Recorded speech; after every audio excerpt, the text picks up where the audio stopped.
Welcome to JuSan Gaming, and we go back to Siltbreaker in Dota 2. A nostalgia trip, a retrospective, but now it comes for part 2. Basically, it took a long time before part 2 arrives, but of course by that point people who don't like part 1 won't be playing it anymore. And of course some who just want the rewards will suck. But of course, old friends stay, and we went right in there in order to clear this. So,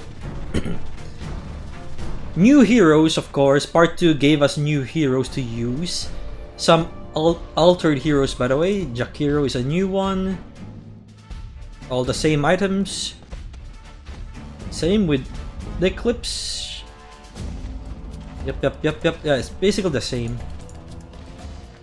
Legion Commander, press the attack, Moment of Courage. Gladiators Unite is a new one, because Duel is just stupid for a PvE. Legion Commander calls her allied heroes together to fight in an arena. Each additional friendly hero that joins the fight in the arena grants additional bonus damage, armor, and lifesteal to each arena combatant. So if everyone's inside the arena, basically a large area, you have 9 bonus armor, 20 bonus damage. Oh yeah, oh dear me. This is actually per hero, so look. If all 4 of you are there, and this is a level 3, 9 times 4, 36 armor each. Bonus damage is 20, so 80. I mean 80. Lifesteal per hero is 14 times 4, which is basically a buttload. 14, 28. Let's just... I'd rather not multiply right now.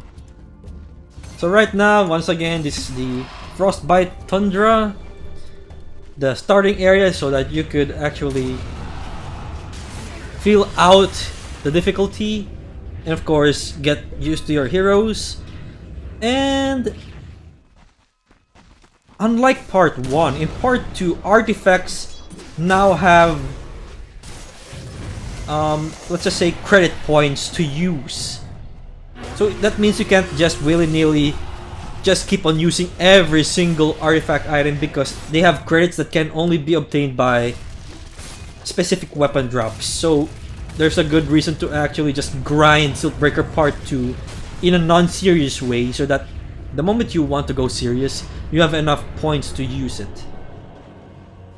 And of course, you always want Creed of Omniscience, even if it'll use artifact points. Creed of Omniscience is so good. Oh yeah, I mean that's basically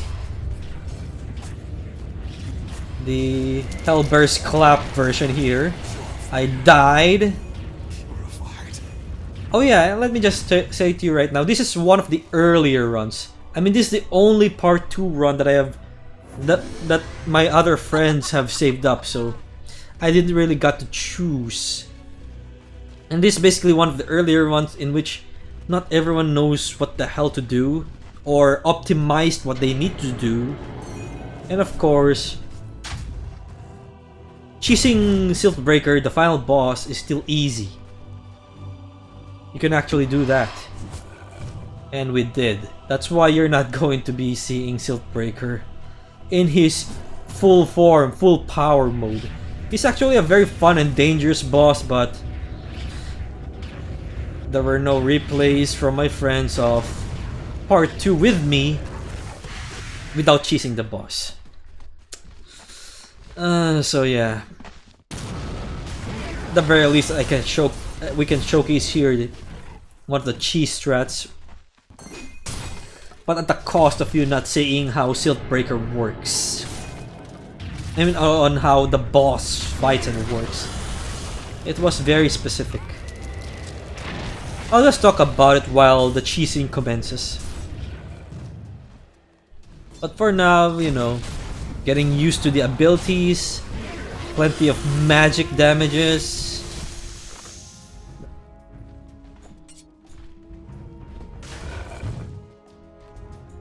And let's see, oh yeah, Split Earth, same, Diabolic Edict is same, Lightning Storm is same, Pulse Nova is same. The difference though is, even if nothing changed on Leshrak's skill sets, it's so potent for this mode. He's very OP in this mode because the amount of AoE damage you can do really helps in controlling a lot of creeps.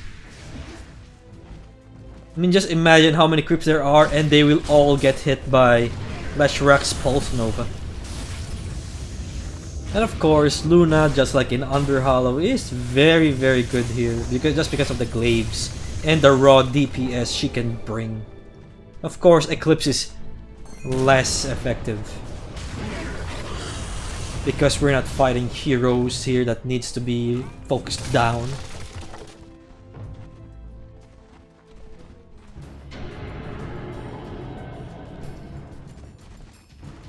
And oh yeah, this is the reason why.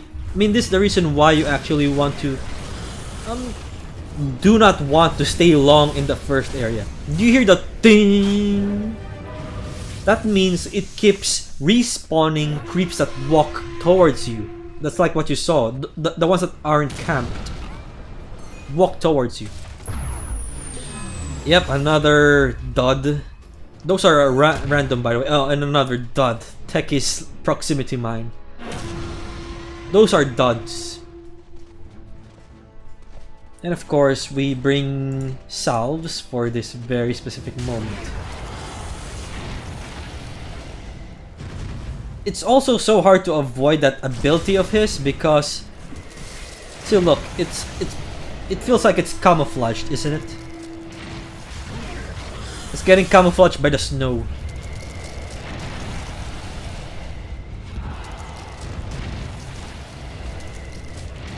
So I'm pretty much using my clarity so I can keep spamming because they're not heroes.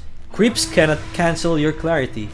Same with salves, so they're very good items in Underhollow. I mean, Siltbreaker if and only if you have the extra gold. Unlike Underhollow, this is a long game and every gold you purchase counts. Every gold you use is much more integral. What is that? Oh, headdress recipe. Yeah. I gave it to Jakiro because he's going to be making that. Oh yeah, and considering this is one of the non-serious ones that was able to be cheesed, I didn't buy as many artifacts as I possibly would want. I didn't go Creed of Omniscience, that's way too try-hardy for this specific area. So unlike the part 1, which is very, shall we say what? Lycanthrope area, Ogre area, Broodmother area, Centaur area, and Ryzik is Sand King. It's basically more of the snow and water. Pretty much a part 2 is Tusk area. Oh, we're going to be seeing a lot of his people. And of course, since that's no longer an asset, he's just floating there. This used to be a big Tusk. Maybe it's dumb. So this is what I call the penguin escort mission.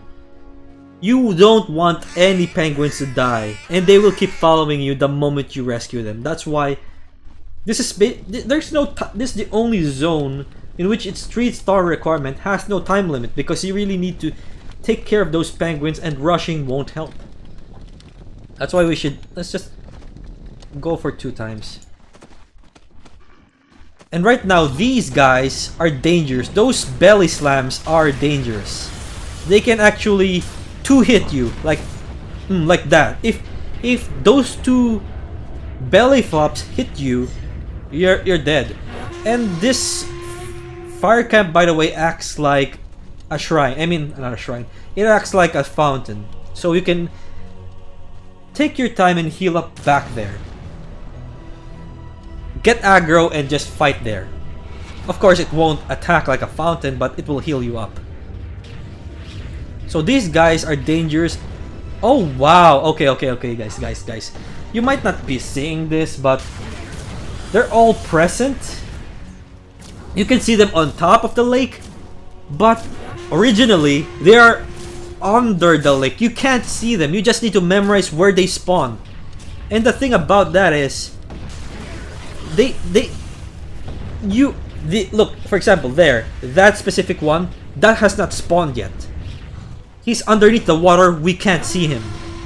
That's why we try to limit our zoning, because we don't want to spawn too many of these guys. They can kill us all. And of course, like there, he hasn't spawned yet. He is under the lake, we can't see him. But the moment you get close, he'll just splash out. That's why, yeah. Assets removed is annoying to watch. Like this guy. This is a big tusk. And oh no, he became an octopus courier, not a tusk. See, look. There you go. That's what happens. He's underneath the water and he spawns upwards. And we're just trying to... Oh wow, he used the item that was... He's mimicking the tusk, which is basically... Yeah, Ogre Seal Totem. You do the Seal Flop as well. Flop like an Ogre Seal, doing 250 damage. So basically it's like you're force staffing yourself to harm, but in return, you get to stun and damage them. It's a very nice gimmick item, not actually widely used, especially now that artifacts aren't free. You could have used that always if it was free, but now we have to be a bit more careful with our usage of artifacts.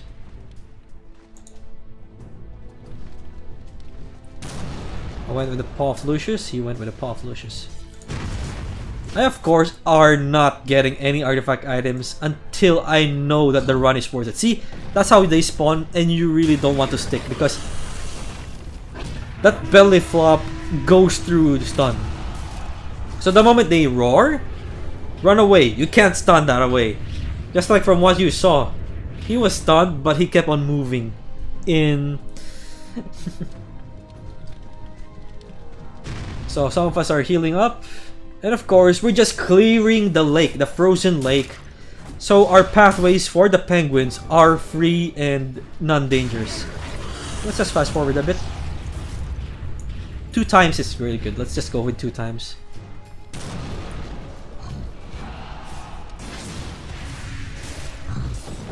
Yep. Ogre Seal Totem. But for whom? Yeah, it's funny. No, they can't get at. None of us can, man. What a... that good thing it's not that integral, or else that would be heartbreaking.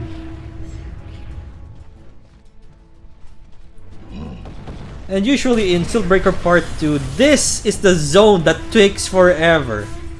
Because if you want to 3-star, you're going to go slow and careful. Just like the same, if one of you dies, bye-bye 3-star.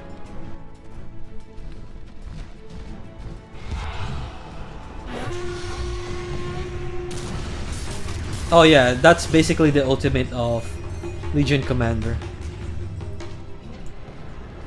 Let's go slower a bit because it's going to be a very crowded area full of enemies.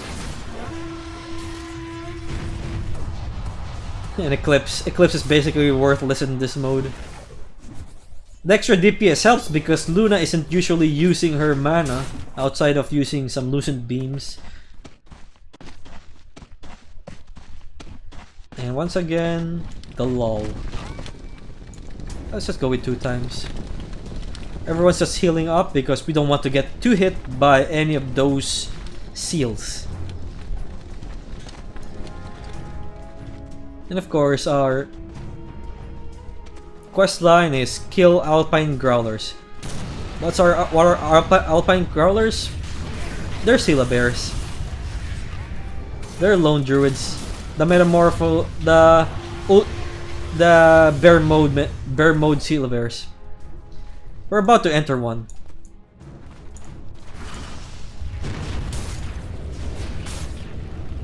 These are just his skin. And yeah, that's what he is, most likely. Whoa! No items, please.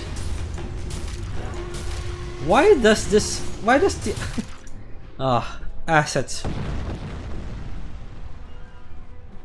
And of course, you want to make sure everything is pretty much a-okay before you get the penguins.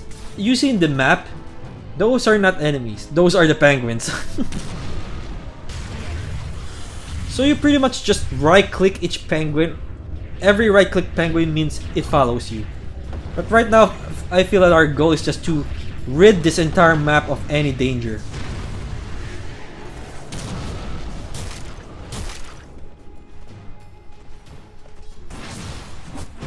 A lot of bears. Because Lone Druid is waging war. So look at this. Look at how powerful Pulse Nova is. And I am going for Yule Scepter because it's a good way to dodge specific creep abilities. And it's one of the best way for me to sustain my mana usage. Frankly, there are artifact items that do help in the mana regen department, but this is early. This is way too early for me to use those. Let's go with 2 times again. We all want to heal our mana, our HP. What the hell is he doing? Oh, he finished Mecha. He's going for a fast Greaves. Heard that sound? A seal just spawned. Or bears.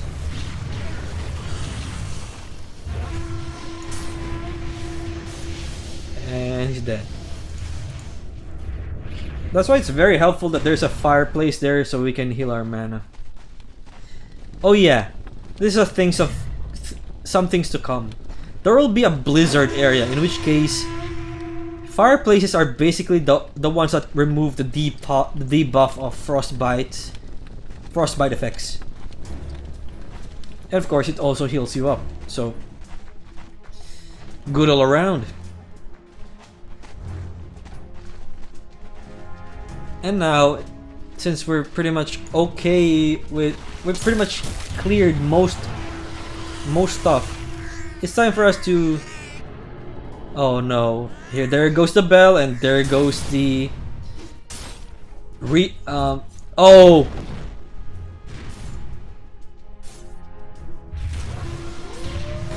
Yeah, he's taking... He has some penguins with him, so we're just clearing everything before he moves. Oh yeah, and there's another thing. Do not overstuff a single person with a lot of penguins, because sometimes it bugs out. So you don't want a single guy getting all the penguins. You need at least 2. We'd rather take less risks by not doing so.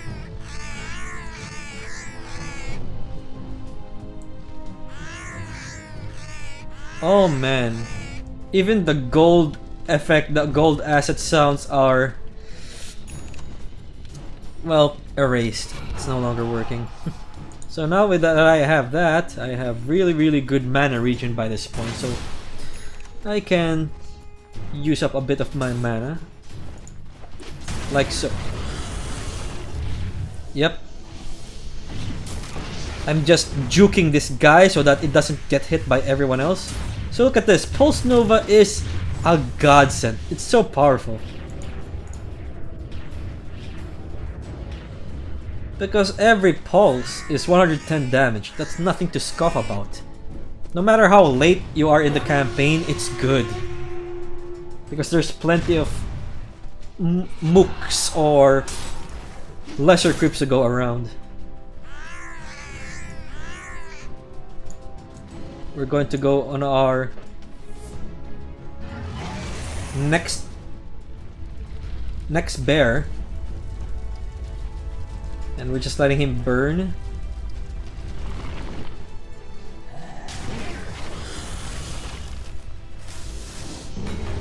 Yeah, there we go. Oh, I forgot. That bear has a berserker skull. You get taunted. That's why, yeah, I forgot his abilities. Now that everything's clear, designated penguins again. Oh yeah, clear it.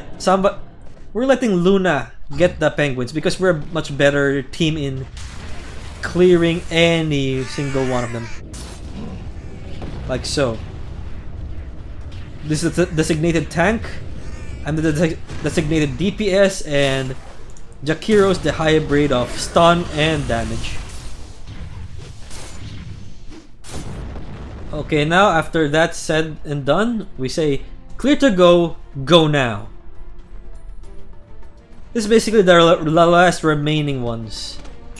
The moment all 30 penguins are rescued, nice.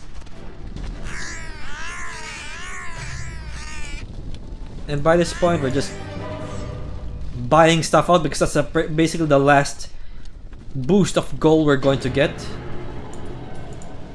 So what are our items? Mech still.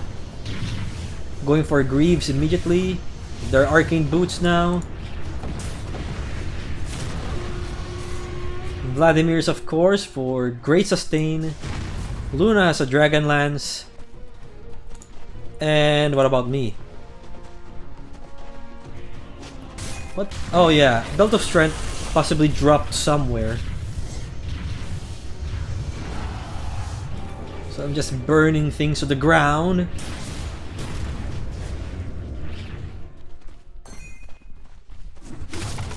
There we go. And since we cleared the second zone, we're going to have an incoming boss fight. The Winter Wyvern boss fight. So, the dangerous part of the Winter Wyvern boss fight is that she has her ultimate, which basically means that if you go near whoever she casts it upon, you're going to attack her. I mean, attack it. Attack the one who got cursed. So you really want to zone each other out.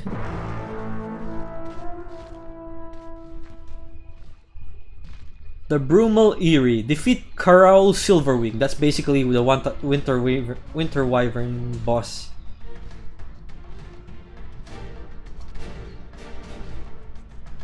Yeah, I'm just finishing up so I could get Pelt of the Old Wolf so I can get tankier. You need a Smitch. There we go. And of course, you need to destroy the eggs. Of course, she flies away and does, well, she does airstrikes. So during that, you want to destroy the eggs. Because those eggs will become creeps sooner or later. The moment she drops down. There's the curse. You don't want to go near her.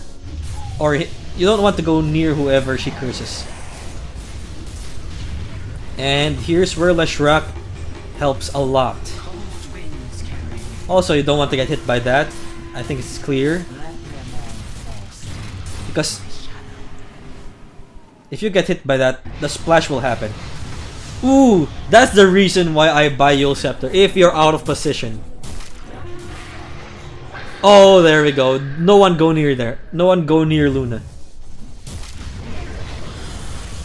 And once again, oh yeah!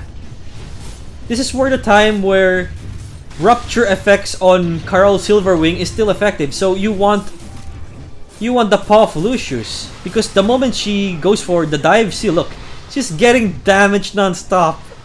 Because of the Rupture effect. That's a lot of damage. Boom.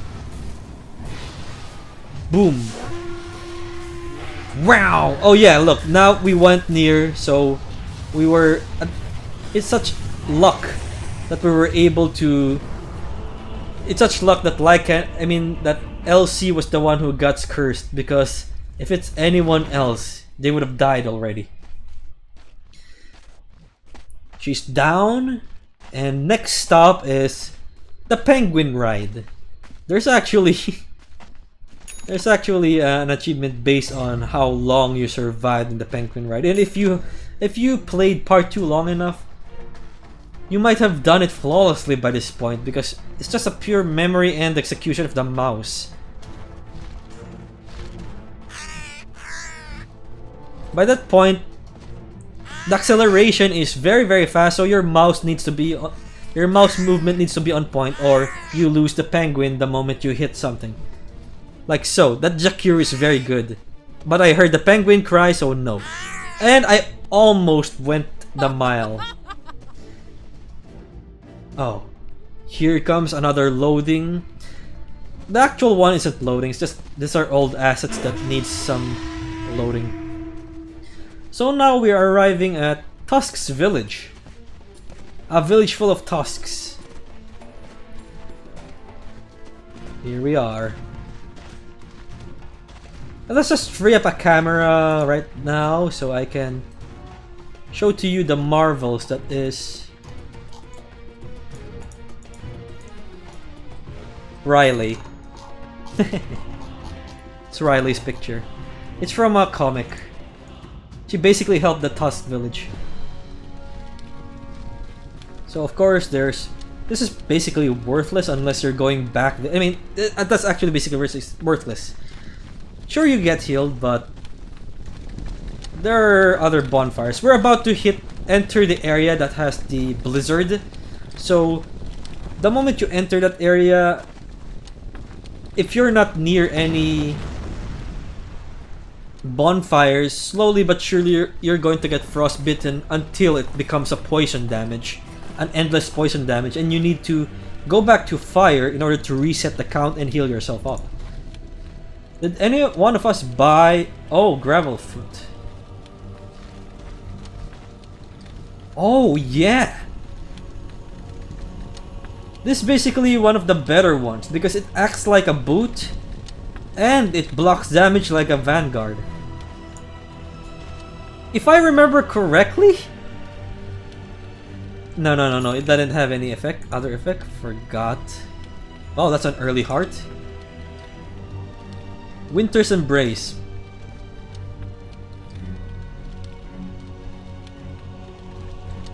Oh, Shiva's Guard. Not that good. The really powerful stuff was, of course, Siltbreaker drops, but we won't be seeing those because there's no replays that show the later parts of my runs. I wasn't a content creator last year, so but still, it's nice to get the nostalgia trip going. Such good memories. And of course, I'd rather not replay analyze a run where I didn't participate in. What's the point by that point? It's just basically plagiarism by that point, in my opinion. So we're just waiting for everyone to finish up their respective items. Either Lens is going to help me further heal up my mana because I'm going to be spamming my mana non-stop, so all mana items with some actually almost zero survivability items. I'm going to go for that soon. I basically got the pelt of the old wolf just to have more movement speed and some survivability.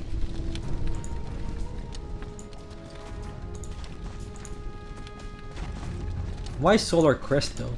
Oh, it's for a boss, a specific boss that's not here yet. It's taking so long, guys. Oh, maybe somebody's what, AFK or DC'd. Let's just fast forward by this point. It might not be showing that someone DC'd or is AFK. 16 times then. Okay, we're moving. Here we are at the blizzard area. Ice Blight Plateau. So where is it? Oh yeah! Danger! The ice giants here can cast Chain Frost, so... And of course, they have an orb that can just hex you up. So I went for, oh yeah, Cloak of the Bear as well. Magic resistance, yeah, you need that. Basically, I also want the Yule Scepter because it counters the Chain Frost effect. And these are the specific bonfires.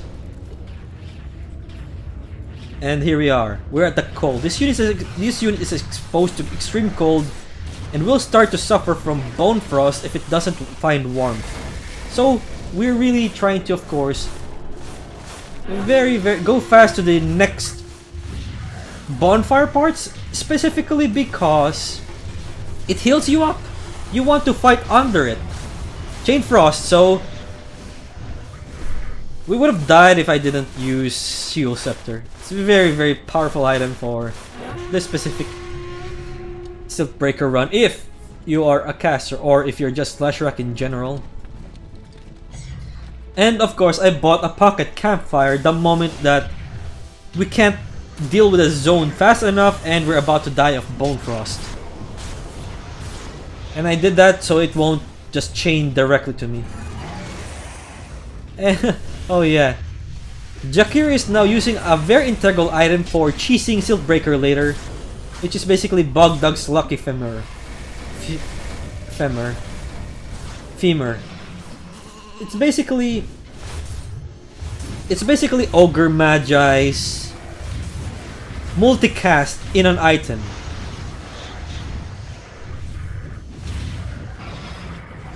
Because, oh man, somebody died. After an ability is cast, it has a 25% chance to immediately refreshed. That's very powerful, especially if you're a... That's very powerful for Jakir, especially the Macropyre.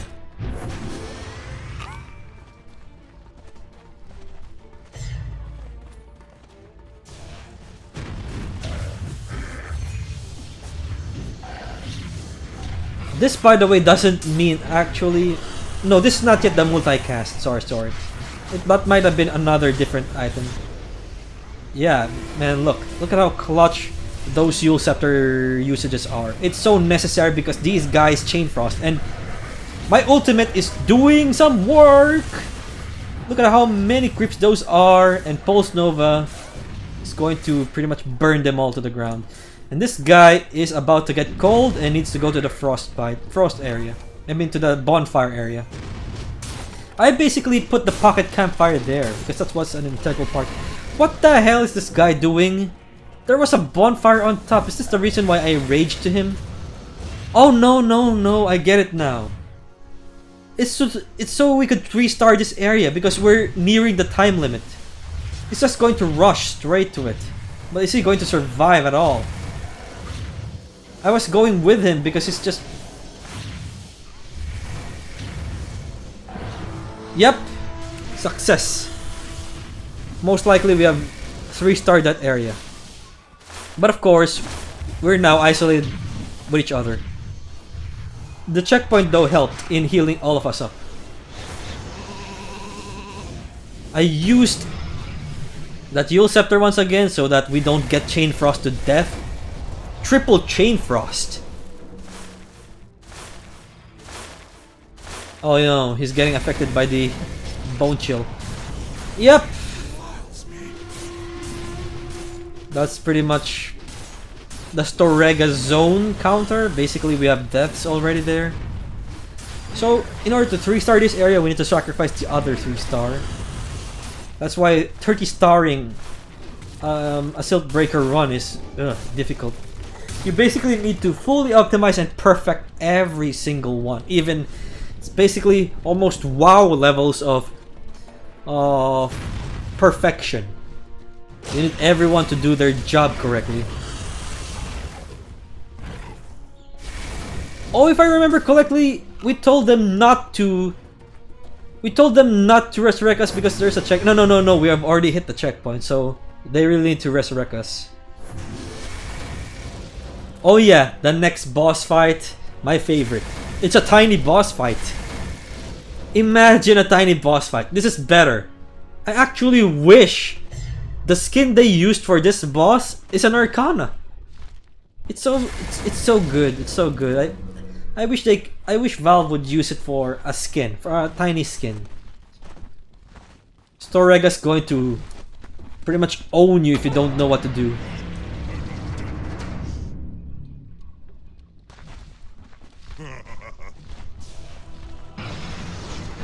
Man, look at that beautiful skin.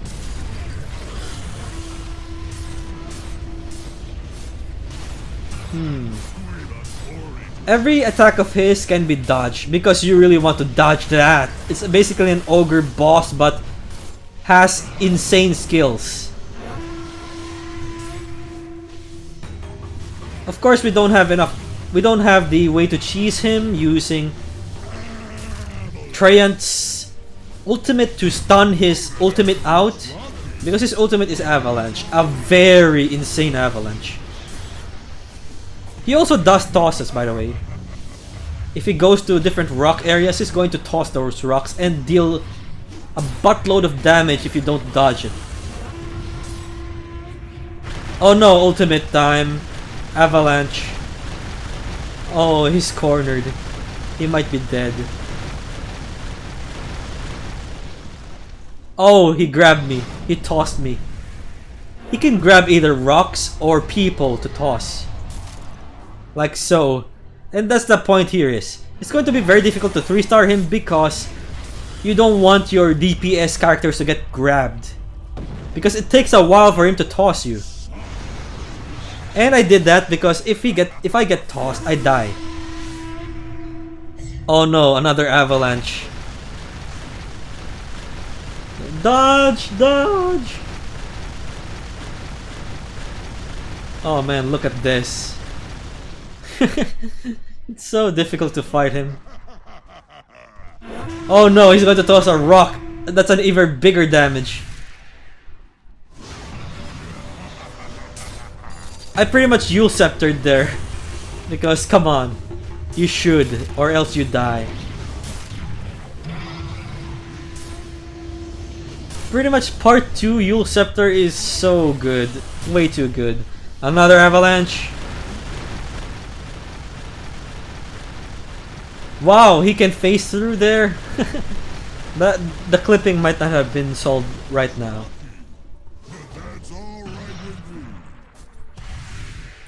It's taking a long while.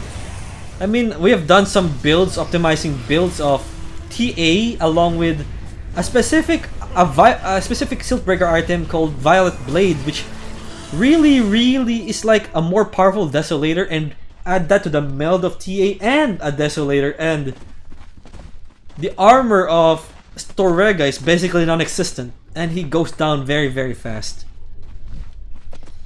So right now we are about to enter the catacombs of the Tusks. That's right, we're going to be fighting zombie and ghost Tusks. Very dangerous actually. The zombie Tusks, some of them have the snowball effect, and if almost all the creeps join that snowball, it hurts a lot. And of course, Tusk Ghosts. The problem with Tusk Ghosts are they're ethereal all the way, so you can only damage them through magic. And of course, this is one of the more difficult spots to 3-star because, well, oh yeah, there are 2 areas.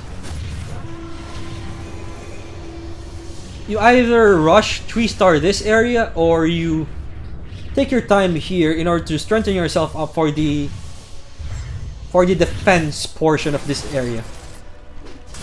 So now, yeah, look at that. Tusk Ghosts. Those are Tusks, by the way, okay? All of these are dead Tusks. Basically, Tusk's ancestors. And those big ones can do snowball effect, and man, those hurt. Specifically because there's a lot of creeps joining him, and as we all know, snowball, if you clump everyone else inside of it, increases the damage. And the problem is, they do some clutch snowballs, and after the snowball, it just spreads everyone out, so even the tank can't defend you because he has spread out the creeps so he doesn't get all the aggro. So what are our items by this point? Of course, we have the iconic unhallowed icon, but it's not as integral by this point because not all of us are DPS. I mean, not all of us are right clickers.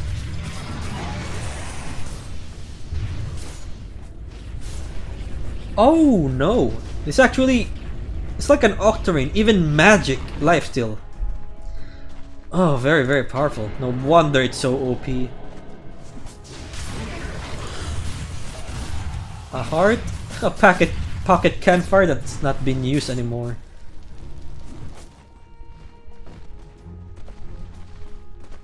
Does this work as a pretty much a heal? It could be a mini fountain for all we know.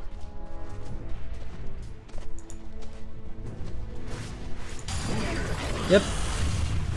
Ice Dragon Maw. This basically acts like a Dragon Lance. Basically our items right now aren't up to par because we're both not using every artifact we have. But we're also, let's not forget, we haven't farmed enough part 2 Siltbreaker items, of course. And if you didn't notice, their snowball is made out of bones.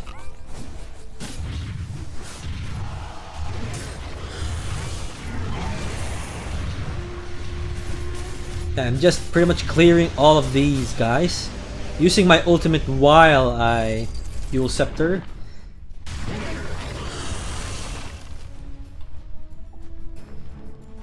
An NPC. And of course, this is a shortcut back to the starting spot where you can heal on the bonfire and buy some stuff up. So pretty much going back to the Dark Souls way of going back to your starting area and unlocking shortcuts. This is basically a shortcut.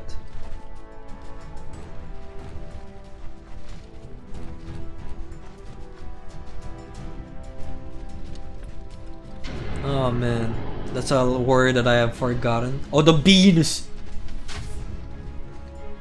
Boom.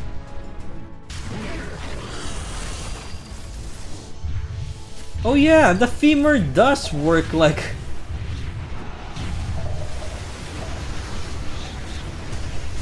It's a multicast effect, except it's not automatic. Oh no, here comes a snowball. Good thing he's solo. That's why you really need a good AoE just to clear a lot of weaker creeps, because any weaker creeps that survive makes a snowball insane. Oh, and of course we're about to go to the mini boss of a huge undead seal. If you remember the seal, the belly flop, well this is the belly flop that can pretty much one hit you even when you're leveled up fully. Are we there yet? Are we there yet? Well, whatever it is, it's burning in the macropyre. No, it isn't. We're short. There it is. That damage.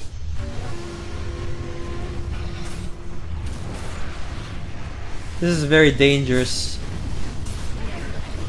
Good thing we have plenty of stunts to go around. And we're not that soft. And of course, I'm not letting myself get hit, which is basically the only reason someone dies.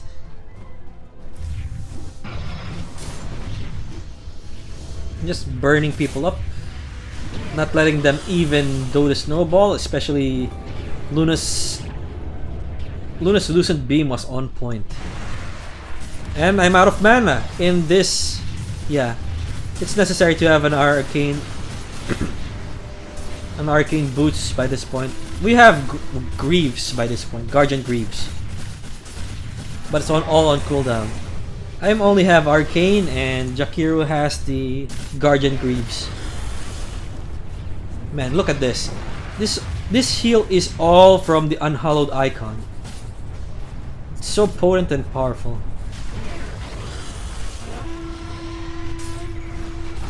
And the thing is, no matter how many times I have played part 1, the unhallowed icon never dropped for me. So I really relied upon others who have it. Basically, we need to have a designated person who has the unhallowed icon.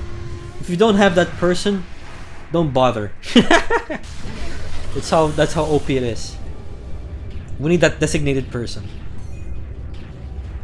We still haven't... Man, this is a huge catacomb. And oh my god, I forgot. The ethereal guys are actually summoning tombstones, so you really need to destroy that. You need a good right clicker just for those tombstones, because those can end you. And we're pretty much nearing the end of this area zone. And the throne room is basically the defend the area, while you activate 4 panels all on different locations. And we paused specifically because we need to plan now our course of action so that we can do this fast. We can do this fast so we can try to 3-star it.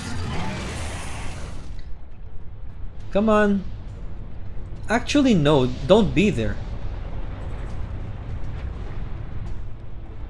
Yeah, see, we're in our designated panels and we need to defend that panel because we are going to put some progress there. We just need to rush this. We need to rush, activate the panel and just get the hell off, because you don't need to actually... You just need to activate all the panels and escape the crypt. And this guy is the one that's on the last part because he doesn't have magic damage. Oh yeah, we're trying to cheese this using shadow amulets. I don't know why Luna didn't have one. Let's just fast forward this a bit. More. There we go. Yeah, look. I shadow amuleted him, and now I'm just trying to shadow amulet myself, but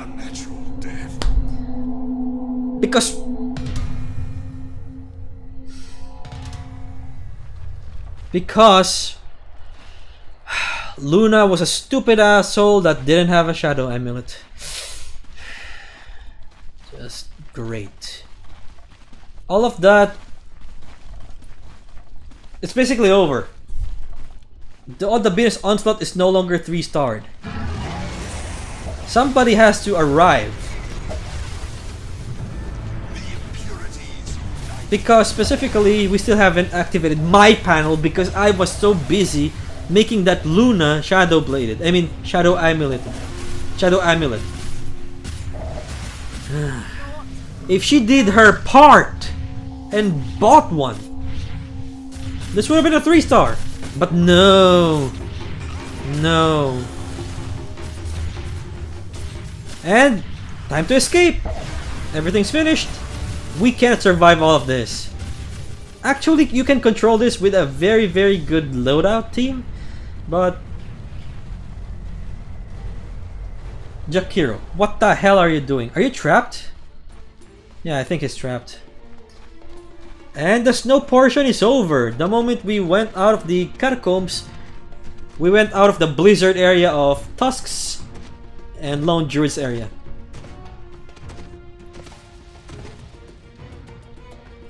And we're just waiting for Jakiro. Basically, I am not even activated. I activated the next zone, but not the checkpoint. So if somebody dies, we can just rest them immediately on the checkpoint. Man, this might not be high risk for you guys, but man, just the care and love. Just the care and love. I mean, I told them to stop resting him because there's a checkpoint. The care and love that was put into this map.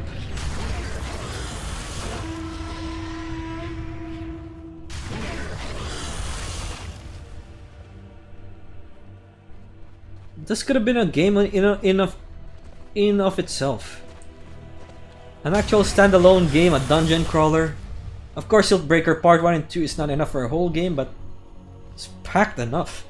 You just need, what, another campaign like 3 and 4, and then you basically made a whole game, Valve. Deep kudos, deep respects, and even if you're not going to make another Siltbreaker, this will still be in my heart. We're about near the end of the run. We're basically about what? A zone away from getting to the final area. And this is basically the most boring area of them all. Just like the Wastelands, Calabor Wastelands. Because it's just enemy after enemy. This is basically your DPS check. If you cannot kill them fast enough, those Slarks will pretty much leech all of your stats and make you soft as hell. So you need a DPS check by this point.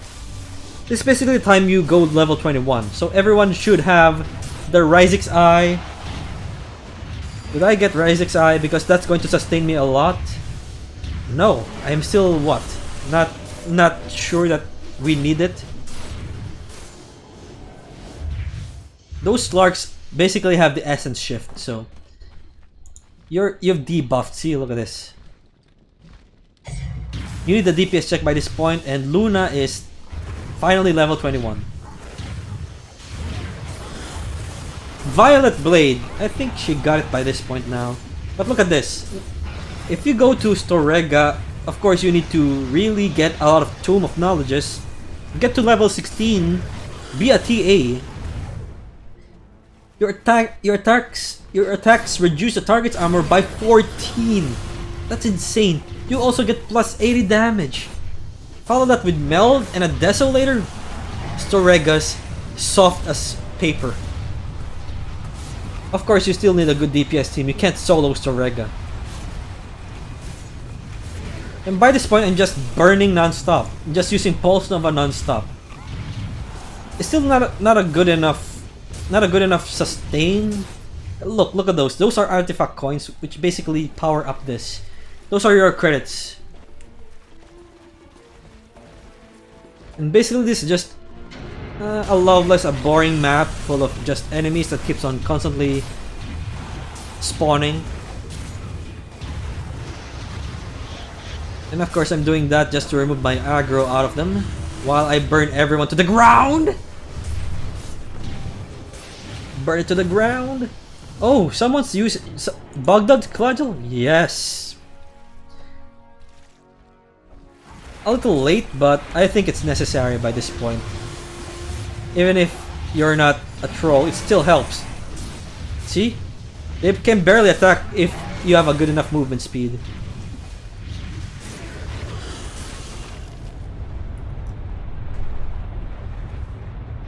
Look at all those macropyres.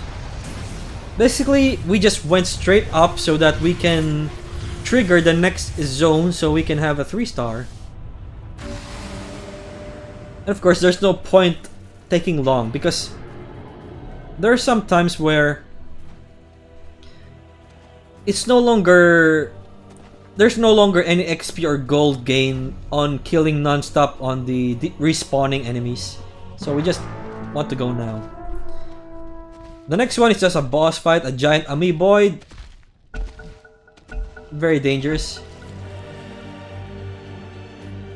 Wow, 2 ghost scepters, what are you making? Let me just... Yeah, Moon Shard is great with the Bogdad's Cudgel. The Violet Blade is of course very, very good. And... yeah, pretty much went serious because this is a good run. Might as well just use the Carapace of Saladin and Ryzik's Eye to make myself so tanky. I no longer need Shadow Amulet, I can just sell it for the moment I need the items. I mean, I think actually Aether Lens and Arcane Boots is not fully finished and I still have plenty of gold. Is that my gold? Yeah, it is. Man, look at our gold. Okay, I think we're talking strats right here.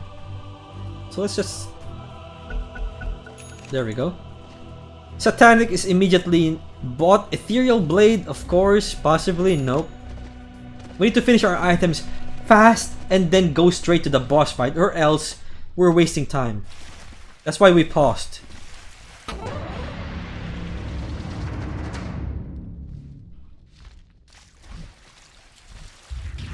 Oh, there we go. I thought the asset was removed. Thank God it's still present.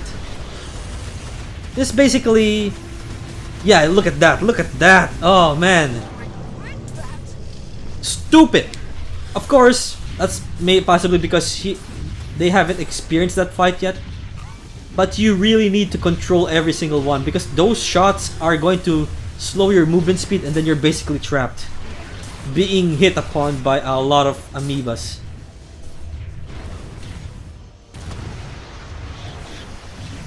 What the hell's Jakiro doing?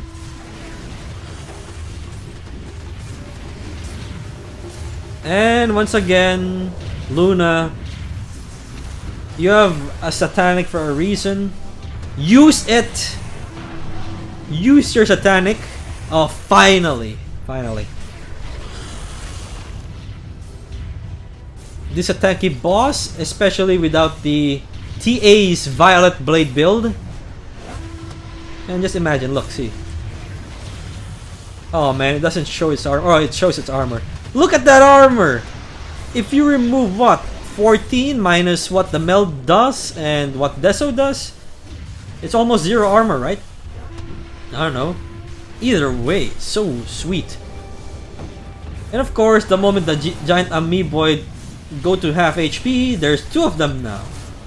Which is double the trouble. Oh no, no, those are just huge versions of him. Like pretty much King Mooks. Luna! Was your Satanic on cooldown? She bought back.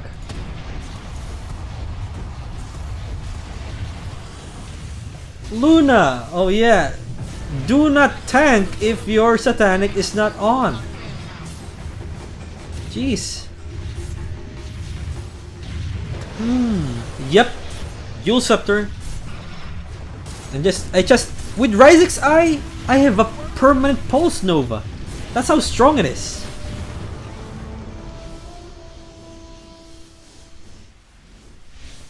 That's how strong it is, guys. Look at this. Bonus mana regen. 15%. I'm basically tankier than the Luna because the Luna doesn't have Ryzek's Eye. Because 15% damage reduction is nothing to be scoffed at. And with that with that mana regen, most likely you are not going to... You have infinite mana by that point. So now we're about to go to the Reef's Edge, which is basically the underwater prison of Siltbreaker, where Slardar works and where Slark originally was imprisoned there. One of the few that escaped, or possibly the only one that escaped. I don't know. I forgot the lore. It's been a year or more when I read their backstories. So now, oh man, the thing about going to that corridor towards Reef's Edge reminds me so much of the underwater terrain that the TI-7 Battle Pass came with. That was one of the most beautiful terrains out there, and since I needed to change my profile, it's a lost cause. I actually asked for Steam support staff members to, at the very least, transfer that. At the very least, but no dice. Still look. Oh man. Oh, there we go, there we go. This is what the underwater terrain looks like. And look at how beautiful it is. They use the same assets, that's what I meant. But look at this, it's underwater, beautiful. I miss it already. The King's Journey is helping ease the pain, but... oh well. We're now entering the prison. Look at this. Look at all the love that was put into this. This is the reason why this is considered one of the best game modes out there. Of course, by only a few people. But my god, there's a reason why people love it. And these are basically the guards. Man, they are no pushovers. It's hard to tank that. And of course, we need prison cell keys in order to open prison cells. That's part of the 3-star requirement.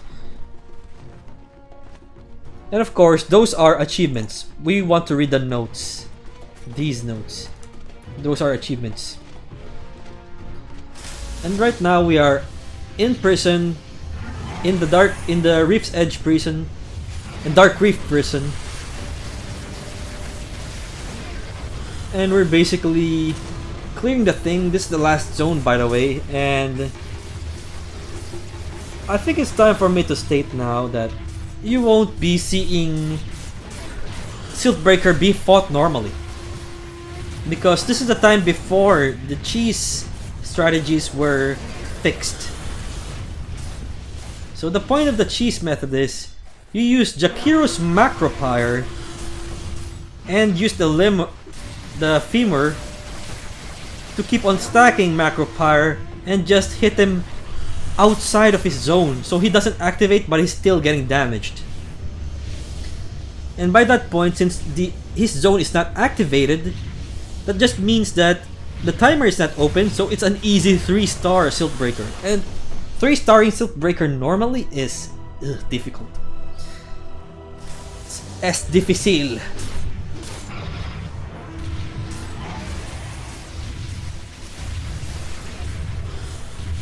So do those prison keys stack? Yeah, they do. Because we haven't explored almost all of it yet.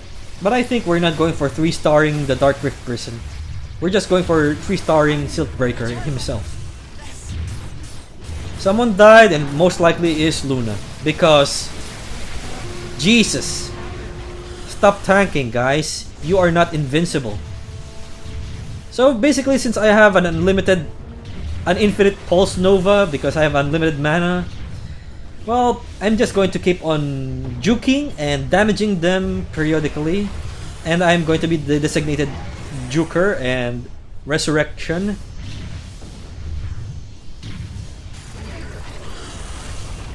Basically, this is the starting area where we entered.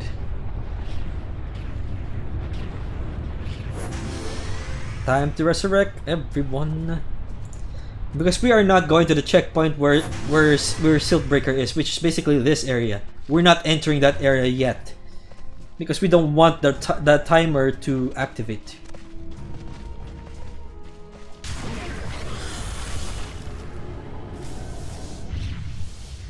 Here comes the crabs. Oops, no one go here, no one go even near there. Especially me. Do not. Our goal is a 3-star Siltbreaker, not Dark Rift Prison. Because somebody died already. No! We're pinging. I think we're pinging non-stop there.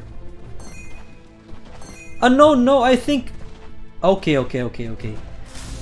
I think the point of that was to just activate Siltbreaker, to just spawn Siltbreaker. But I think the timer is still not on until we open the gate, unlike Ryzex. So now we're just going to just...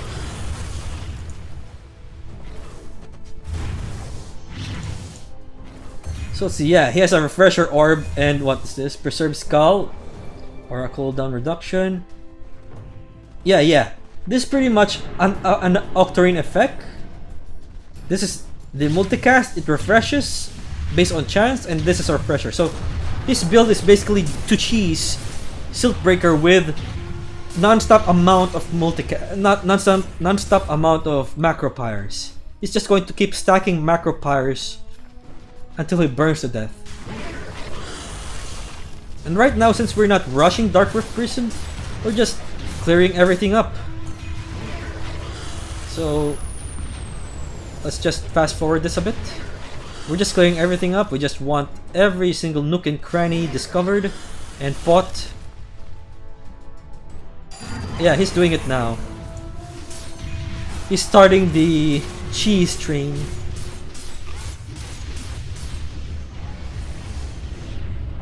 And basically, yeah, the multicast is working as intended. Because, come on, it's 25%. That's a huge chance percentage that Macropyre is going to get refreshed. So, while he does that, let's just...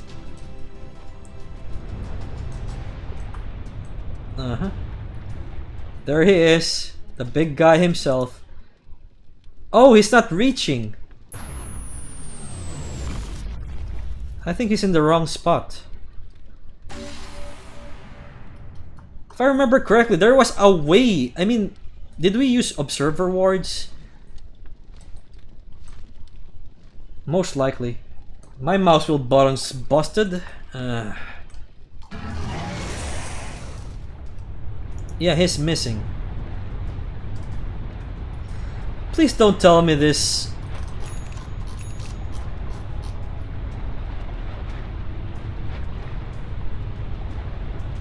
Please don't tell me this replay is also bugged because the bug is fixed. I mean, because the cheese is fixed and thus is forever. That's what happens to other games. Bugged replays. But no, we're not here yet. If I remember correctly, yeah. He's fixing his area, his spot. Because that's not a... He's picking a good spot. But we still roamed solo because it's all cleared.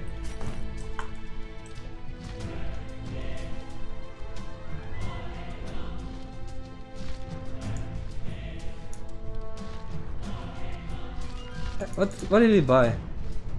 Oh yeah, observer wards. Yep, he wanted a good location to see it.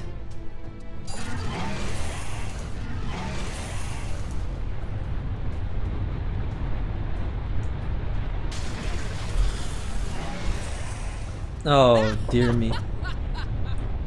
Okay, this was the fixed spot, but just imagine that Siltbreaker is burning by this point. We're just waiting here while he burns. And let's just fast forward by this point. I think you get the idea. Because the fix that they did was they put him in a location where the Macropyre doesn't reach.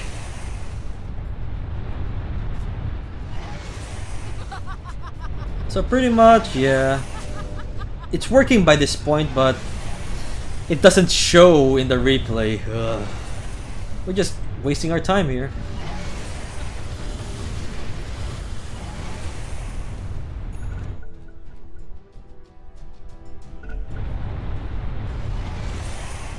Yeah, the Ether lens is also helpful. He needs that extra range. Okay! Never the mind! It's because he doesn't have Ether lens, so it doesn't reach. Now that he has Ether lens, it actually works now. So basically it's this. We're just waiting for his Macropyre to keep refreshing itself. And then he refreshes, or the Octarine and the Preserved Skull is pretty much lowering this cooldown by a lot. So he's burning slowly but surely, and let's just fast forward it by this point. No.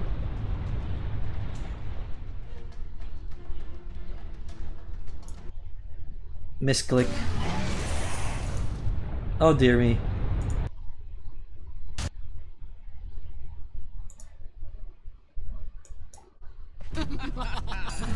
There we go. So yeah, Siltbreaker is just burning. And we're just spamming any ability we can have because we're bored. While Jakiro does his job. Let's just put Jakiro right now here. So we can show you, look at this. Oh yeah, what is he using? Oh, another cooldown reduction item. Man. And of course he's using Ags because it upgrades the Macropyre.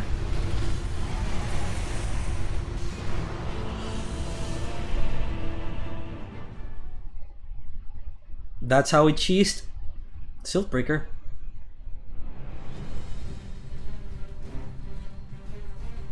So here we go. First area is First is Frostbite Tundra, 2-star. The White Cap Lake with the penguins and the seals, 3-star. Brumal Eyrie with the Winter Wyvern boss, 3-star. Ice Blight Plateau, 2-star. What was the plateau again? Oh yeah, it's the blizzard area. Frozen Crag is where Storega is. Crypt of the Odobenus Legion is the crypt. Yep. And the Odobenus Onslaught is the throne room wherein you defend your panels.